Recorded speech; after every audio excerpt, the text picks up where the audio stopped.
Hello नमस्कार good morning दोस्तों, आप सभी लोगों का हमारे इस यूट्यूब चैनल योगेंद्र सरजमना में बहुत बहुत स्वागत वंदन और अभिनंदन करता हूं। साथियों, आज हम मध्य प्रदेश की विशेष क्लास में आपके लिए लेके आए हैं मध्य प्रदेश के महत्वपूर्ण तथ्यों का संग्रह, रामबाण प्रश्नों का संग्रह, मध्य प्रदेश के ऊर्जा संसाधन। तो चलिए दोस्तों, शुरुआत करते हैं आज के सेशन की, क्योंकि हमारे सामने कई जीत बाकी है, कई हार बाकी है, अभी तो ज़िंदगी का सार बाकी है। यहाँ से चले हैं नई मंजिल के लिए, यह तो एक पन्ना था, अभी तो पूरी किताब बाकी है। और हम सभी भाइयों को ऐसे तथ्यों की तलाश है जिससे हम अपने माता पिता के सपनों को पूरा कर सकें, क्योंकि हमें उनकी फ़िक्र को फ़क्र में जो बदलना है। तो चलिए आगाज़ करते हैं और देखते हैं क्या है ख़ास। भाइयों, ये जो हमारी क्लास है ये मध्य प्रदेश के प्रमुख ऊर्जा संसाधनों से संबंधित है, जो कि आपके सभी एग्ज़ाम के लिए बहुत ही महत्वपूर्ण है। चाहे वह एमपीटीईटी हो, बैंक हो, रेलवे हो, एसएससी हो, हर एग्ज़ाम में यह क्लास आपके लिए रामबाण साबित होगी। तो चलिए शुरुआत करते हैं, पर उससे पहले बहुत ही महत्वपूर्ण संदेश आप सबके लिए कि जीवन में अभी असली उड़ान बाकी है, हमारे इरादों का अभी इम्तहान बाकी है। अभी तो नापी है हमने थोड़ी मुट्ठी भर ज़मीन, अभी तो नापने के लिए पूरा आसमान बाकी है। बिल्कुल सही बात है भाइयों, जो हमारे इरादे हैं उसके सामने ये इम्तहान कुछ भी नहीं है। तो हमें इन इम्तहानों से डरना नहीं है, हमें चलते रहना है। तो दोस्तों चलिए अपने टॉपिक पर आते हैं और वीडियो को शुरू करते हैं, जिसमें हम इस टॉपिक पर जिन बिंदुओं को कवर करेंगे उनकी बात कर लेते हैं। यहाँ पे दोस्तों हम देखेंगे कि ऊर्जा क्या है, ऊर्जा के जो है तो प्रमुख स्रोत देखेंगे, परंपरागत ऊर्जा देखेंगे एवं गैर परंपरागत ऊर्जा देखेंगे। दोस्तों, परंपरागत ऊर्जा यानी अनवीनीकरण, यानी कि जो है तो ऐसे ऊर्जा के स्रोत, ठीक है, जिनका जो है तो हम एक बार यूज करने के बाद दोबारा यूज नहीं कर सकते, एक बार यूज करने के बाद वो समाप्त हो जाते हैं, वे जो है तो परंपरागत ऊर्जा के स्रोत कहलाते हैं। गैर परंपरागत ऊर्जा के स्रोत मतलब जो है तो ऐसे ऊर्जा के साथ स्रोत जो जिनका हम जो है तो एक से अधिक बार प्रयोग कर सकते हैं, ठीक है, वो समाप्त नहीं होते हैं, जैसे पवन ऊर्जा, ठीक है, सौर ऊर्जा आदि, ठीक है। उसके बाद हम देख लेते हैं जो ऊर्जा है, आखिर ऊर्जा है क्या, ठीक है। तो यहाँ पे हम देख लेते हैं किसी वस्तु, मशीन, मनुष्य अथवा किसी अन्य जीव द्वारा कार्य करने की क्षमता को जो है तो ऊर्जा या एनर्जी कहते हैं, ठीक है।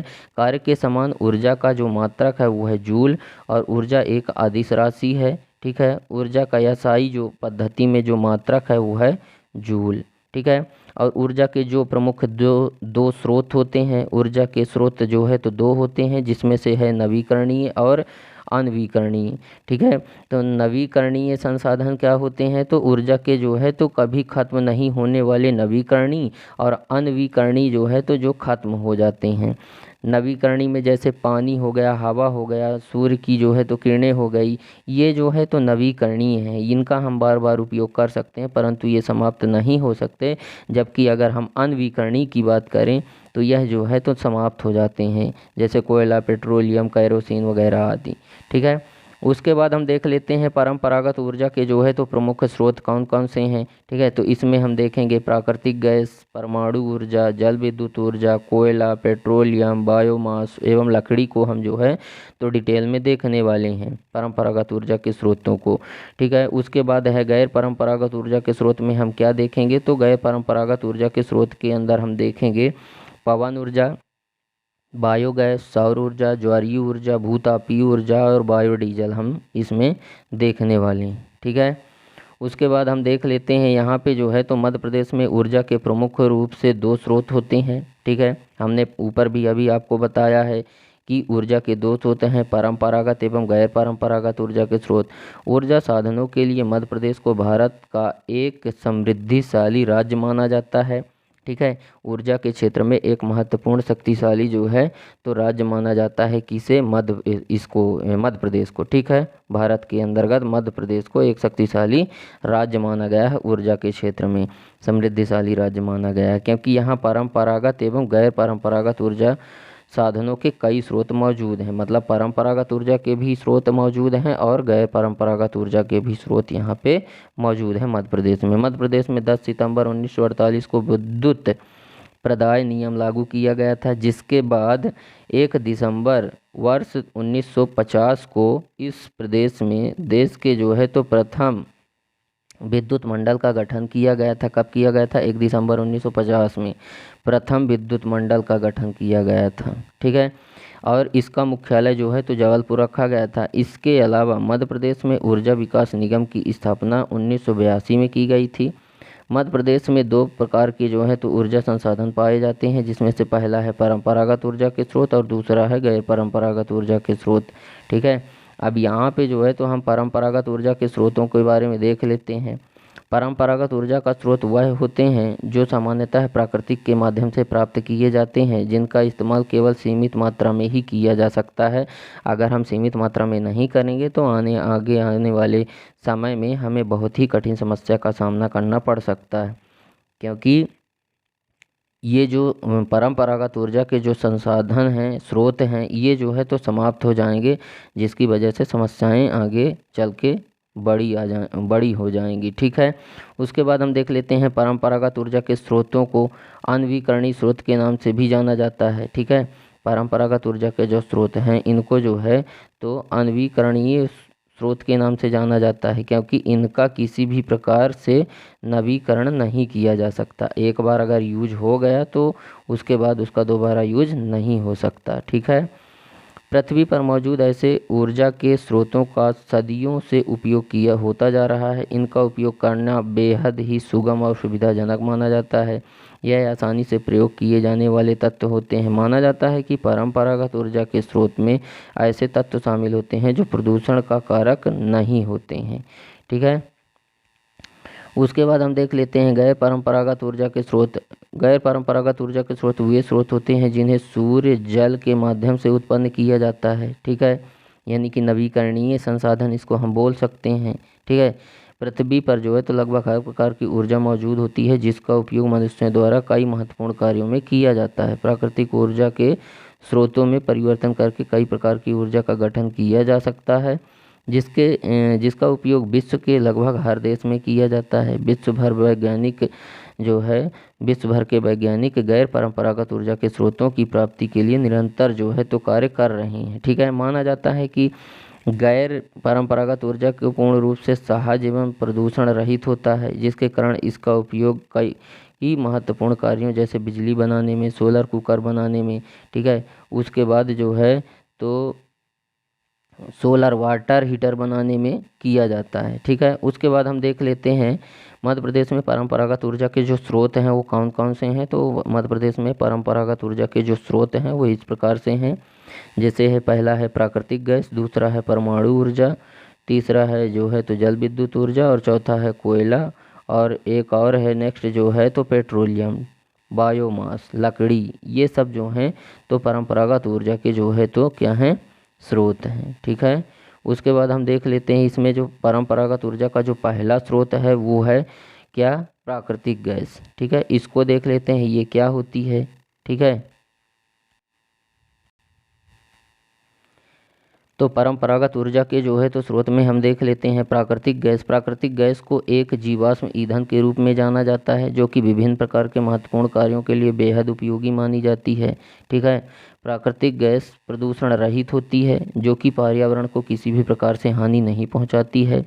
आधुनिक युग में इसका उपयोग कई प्रकार के कार्यों में किया जाता है, जैसे खाना बनाने में, उर्वरक तैयार करने में, ठीक है, विभिन्न प्रकार के धातुओं के शुद्धिकरण करने में, वायुयानों का इंजन बनाने में प्राकृतिक गैस का प्रयोग किया जाता है। यह प्रदूषण कम करती है। ठीक है, और प्राकृतिक गैसों में कई प्रकार की गैसों का मिश्रण भी पाया जाता है, जिसमें से जो है तो मीथेन होती है सर्वाधिक मात्रा में। इसके अलावा प्राकृतिक गैस में मीथेन के साथ साथ जो है तो प्रोपेन, ब्यूटेन, पेटेन, एथेन ये भी होती हैं, लेकिन सबसे ज़्यादा जो है तो मीथेन वाली जो गैस होती है वो सबसे ज़्यादा पाई जाती है। ठीक है, पिपरिया के यह जो है तो आप मध्य प्रदेश में आपको जो है तो कहाँ मिल जाएगी, पिपरिया के अनहोनी में, राजगढ़ में, जबरा, खरखरी क्षेत्रों में जो है तो यह गैस होने के प्रमाण मिलते हैं वहाँ पे। ठीक है, मध्य प्रदेश के अंदर। ठीक है, अब हम देख लेते हैं मध्य प्रदेश के अंदर जो है तो परंपरागत ऊर्जा में परमाणु ऊर्जा क्या होती है इसको हम देख लेते हैं। ठीक है, परमाणु ऊर्जा को नाभिकीय ऊर्जा के नाम से भी जाना जाता है। इसकी उत्पत्ति प्लूटोनियम एवं यूरेनियम जैसे खनिज पदार्थों को परिष्कृत करके रिएक्टर की सहायता से नाभिकीय विखंडन द्वारा होती है। माना जाता है कि परमाणु ऊर्जा किसी भी देश को विकासशील देश के रूप में रूपांतरित करती है, क्योंकि यह ऊर्जा काफ़ी लंबे समय तक मनुष्य की ऊर्जा संबंधी सभी आवश्यकताओं की पूर्ति करने में सहायक होती है। अन्य ऊर्जाओं की तुलना में जो परमाणु ऊर्जा है वह बेहद कम मात्रा में अधिक से अधिक ऊर्जा का उत्पादन करती है, ठीक है, जिसका उपयोग विभिन्न प्रकार के महत्वपूर्ण कार्यों में किया जाता है। परमाणु ऊर्जा की उपयोगिता को ध्यान में रखते हुए भारत सरकार ने मध्य प्रदेश के जो है तो मंडला जिले में जो है तो चुटका परमाणु विद्युत संयंत्र प्रस्ताव किया। कौन सा? चुटका परमाणु विद्युत संयंत्र का प्रस्ताव रखा है, जिसका कार्य वर्तमान समय में निर्माणाधीन है। मतलब जो है तो निर्माणाधीन है, ठीक है, निर्माण चालू है। मध्य प्रदेश के जो है तो मंडला जिले के जो चुटका गांव में मध्य प्रदेश का पहला परमाणु बिजली घर स्थापित किया जा रहा है, जहां 700 मेगावाट विद्युत का उत्पादन क्षमता के 2 न्यूक्लियर प्लांट स्थापित किए जाएंगे, जिसके कुल 14 मेगावाट विद्युत का उत्पादन होगा। इस न्यूक्लियर प्लांट से उत्पादित बिजली में 50% बिजली मध्य प्रदेश को और बाकी 50% केंद्रों को मिलेगी, ठीक है, यह वाले विद्युत के स्थापित हो जाने से, ठीक है। उसके बाद हम देख लेते हैं जल विद्युत ऊर्जा। जल विद्युत ऊर्जा क्या होती है? तो जल विद्युत ऊर्जा को जल की गति के माध्यम से उत्पन्न किया राज्य है। भारत के अंदर जो है तो स्थित मध्य प्रदेश एक ऐसा राज्य है जो जल विद्युत ऊर्जा के निर्माण में एक अपना महत्वपूर्ण भूमिका निभाता है। वर्ष 2000 में मध्य प्रदेश में विद्युत मंडल का पुनर्गठन किया गया था। विद्युत मंडल का पुनर्गठन कहाँ हुआ था? मध्य प्रदेश में हुआ था, ठीक है, जिसमें लगभग 5 कंपनियां शामिल हुई थी। मध्य प्रदेश में जल विद्युत परियोजना का निर्माण जो है तो आपको कहाँ देखने को मिलेगा? तो मंदसौर में, चित्तौड़ में, खरगोन में, खंडवा, छिंदवाड़ा और जबलपुर क्षेत्रों में आपको मिल जाएगा, ठीक है। उसके बाद जो परंपरागत जो है तो ऊर्जा का जो स्रोत है वो है नेक्स्ट है कोयला, ठीक है।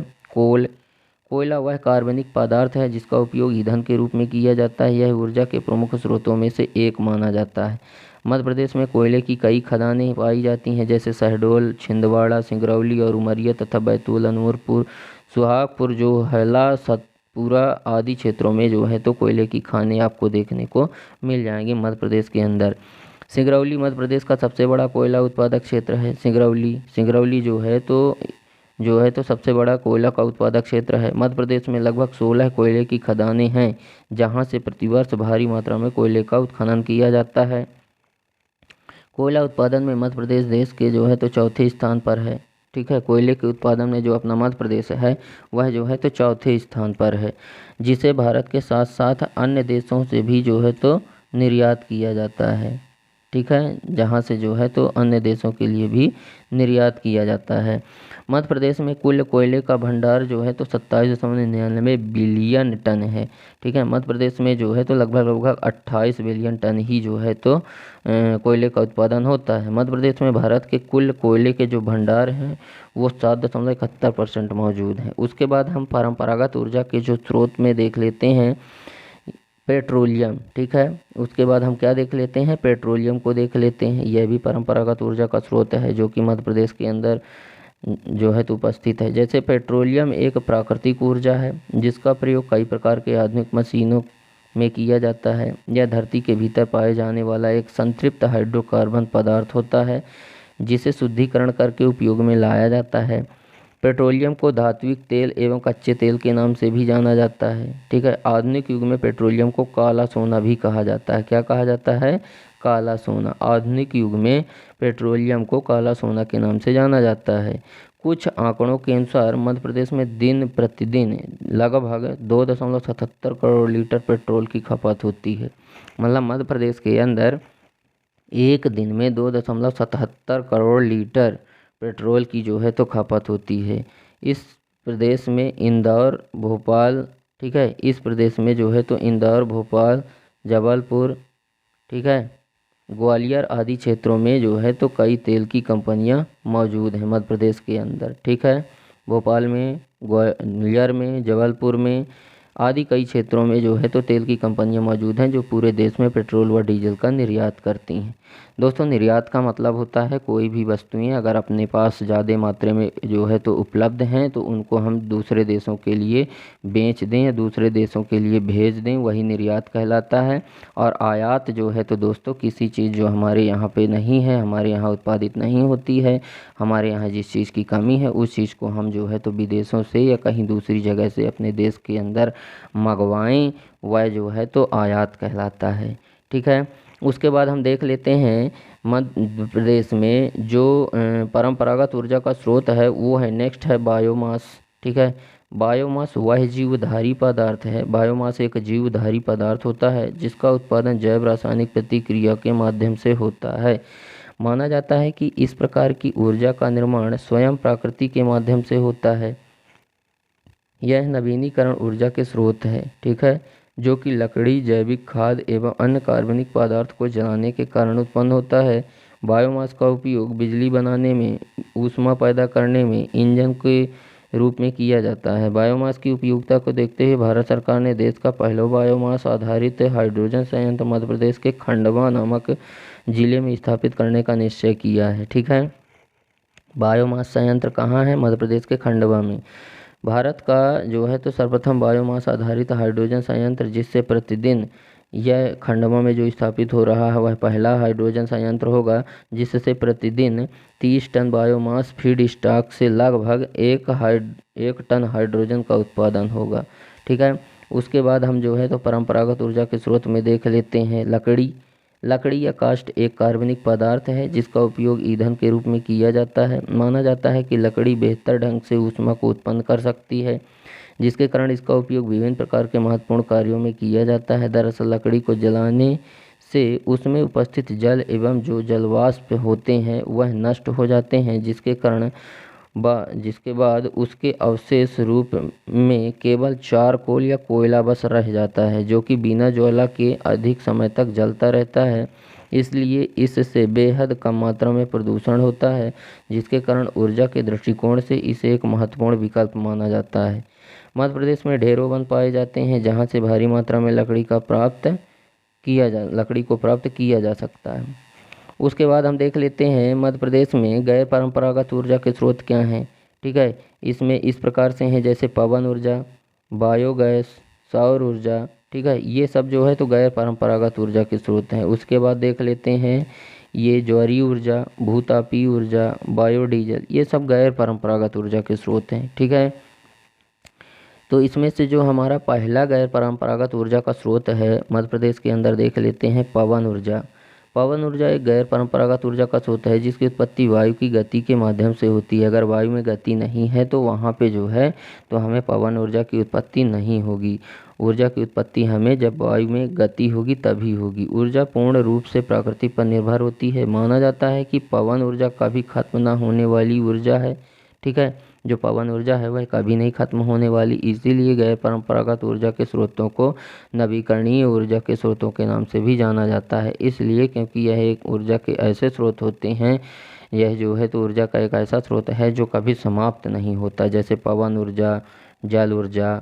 ठीक है, तो पवन ऊर्जा को उत्पन्न करने के लिए तेज हवा चलने वाले स्थानों के कई जगह चक्कियां लगाई जाती हैं जिसके कारण वायु की गति ऊर्जा को यांत्रिक ऊर्जा में बदला जा सके। मध्य प्रदेश में पवन ऊर्जा का निर्माण आपको जो है तो देखने को मिलेगा देवास जिले में। ठीक है, जहां से लगभग 5500 मेगावाट तक की पवन ऊर्जा को संरक्षित किया जाता है। ठीक है, उसके बाद गैर परंपरागत ऊर्जा का स्रोत नेक्स्ट है जो है तो बायोगैस।